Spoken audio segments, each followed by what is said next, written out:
नमस्कार दोस्तों, आपका एक बार फिर से स्वागत है हमारे इस नए वीडियो में।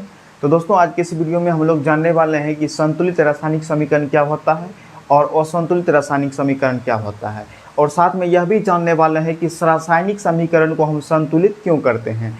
इन टॉपिकों को अच्छी तरीक़ा से कवर करने वाले हैं। तो जो भी स्टूडेंट हमारे चैनल पर नए हैं, चैनल को सब्सक्राइब कर लीजिए और साथ में बेल आइकन को जरूर प्रेस करिए।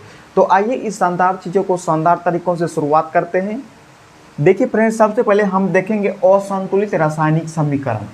असंतुलित रासायनिक समीकरण यानी शब्द में ही क्या है, पूरा डिफाइंड है।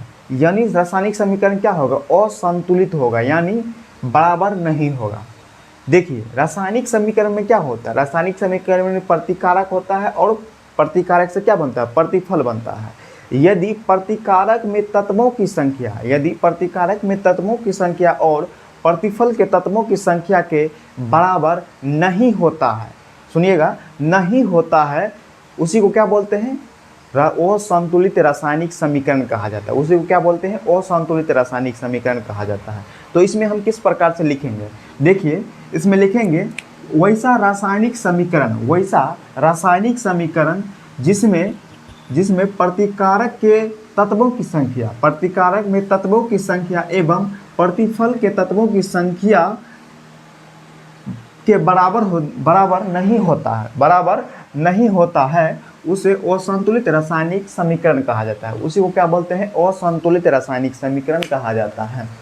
अब यहाँ देखिए हाइड्रोजन प्लस ऑक्सीजन से क्या बन रहा है, जल बन रहा है। यहाँ क्या हो रहा है, एक रासायनिक अभिक्रिया हो रही है।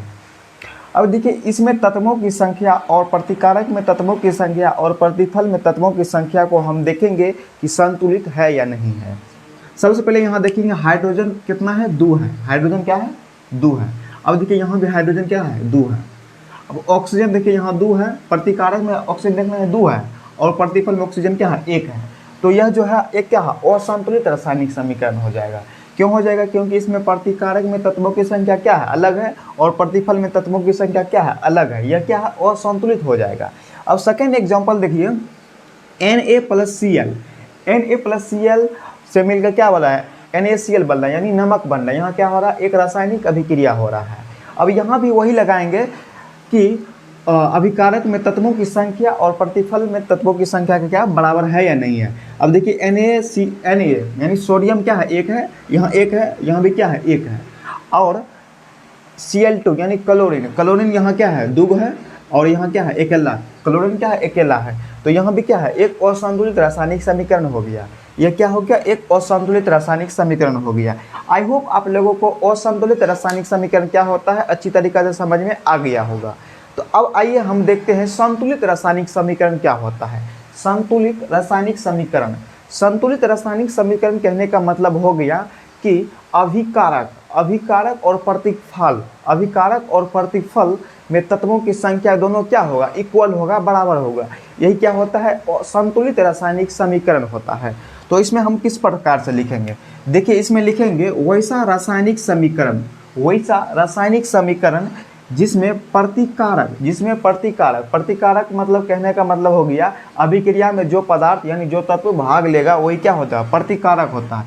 प्रतिकारक के तत्वों की संख्या यानी प्रतिकारक के जितना तत्व की संख्या होगा एवं प्रतिफल के तत्वों की संख्या के बराबर अगर हो जाएगा तो उसी को बोलेंगे संतुलित रासायनिक समीकरण। उसी को क्या कहते हैं, संतुलित रासायनिक समीकरण कहा जाता है। तो इसके एग्जाम्पल में देखिए हाइड्रोजन प्लस ऑक्सीजन, हम सेम एग्जाम्पल को यहाँ पर भी लिए हैं। यहाँ पर क्या है, असंतुलित होगा, अगर यहाँ हो जाएगा संतुलित तो इसको बोलेंगे संतुलित रासायनिक समीकरण। देखिए हाइड्रोजन प्लस ऑक्सीजन मिलकर क्या बन रहा है, जल बना रहा है। अब इसमें भी देखिए हाइड्रोजन 2 है, यहाँ उत्पाद में क्या हो रहा है, 2 है, तो हाइड्रोजन इक्वल है। और ऑक्सीजन देखिए, ऑक्सीजन यहाँ 2 है और प्रतिफल में क्या है, ऑक्सीजन 1 है। इसको क्या करेंगे, हम संतुलित कर लेंगे। अब देखिए हाइड्रोजन यहाँ 2 है तो हाइड्रोजन यहाँ 2 है, इक्वल है। अब हाइड्रोजन यहाँ 2 है और ऑक्सीजन यहाँ 2 है और ऑक्सीजन यहाँ 1 है। तो इसमें हम संतुलित करने के लिए इसको क्या करेंगे, 2 से मल्टीप्लाई करेंगे। यदि हम इसको 2 से मल्टीप्लाई करेंगे तो हाइड्रोजन का संख्या भी क्या हो जाएगा, बढ़ जाएगा। हाइड्रोजन का संख्या 2 दूनी 4, हाइड्रोजन 4 हो गया। अब हाइड्रोजन 4 पर होने के लिए प्रतिफल में भी हम 2 से गुना करेंगे, 2 दूनी 4, 2 दूनी 4, हाइड्रोजन 4 हो गया, यहाँ भी हाइड्रोजन 4 हो गया। या क्या है, हाइड्रोजन इक्वल हो गया।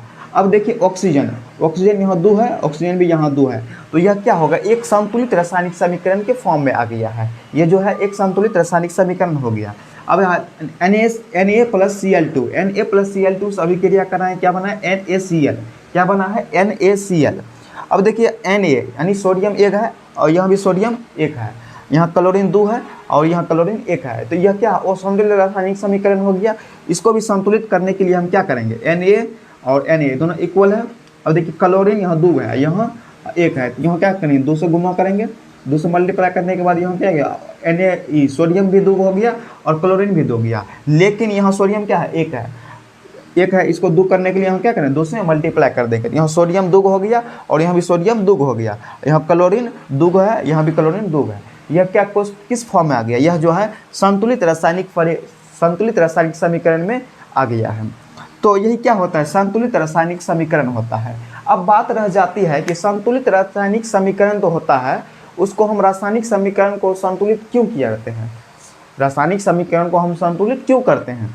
तो इसमें सुनिए, संतुलित रासायनिक समीकरण द्रव्यमान संरक्षण के नियम का पालन करता है। संतुलित रासायनिक समीकरण जो है द्रव्यमान संरक्षण के नियम का पालन करता है। अब यहाँ पे आप देख सकते हैं हाइड्रोजन का जितना द्रव्यमान होगा, ऑक्सीजन का जितना द्रव्यमान होगा, इन दोनों से मिलकर जितना अभिक्रिया बन रहा है, अभिक्रिया के उपरांत जो जल बन रहा है, इसका भी द्रव्यमान इक्वल होगा और इसका भी द्रव्यमान इक्वल होगा। तो इसीलिए हम रासायनिक समीकरण को संतुलित करते हैं। तो इसमें लिखेंगे संतुलित रासायनिक समीकरण द्रव्यमान संरक्षण के नियम का पालन करता है, इसीलिए रासायनिक समीकरण को संतुलित किया जाता है। इसीलिए रासायनिक समीकरण को क्या किया जाता है, संतुलित किया जाता है। आई होप आप लोगों को असंतुलित रासायनिक समीकरण क्या होता है और असंतुलित रासायनिक समीकरण क्या होता है, और साथ में रासायनिक समीकरण को हम संतुलित क्यों करते हैं, अच्छी तरीक़ा से समझ में आ गया होगा। तो दोस्तों आज के लिए बस इतना ही। अगर आपको ये वीडियो अच्छा लगा तो वीडियो को लाइक करें, चैनल पर नए हैं चैनल को सब्सक्राइब कर लीजिए और अपने दोस्तों के पास ज़रूर शेयर करिए।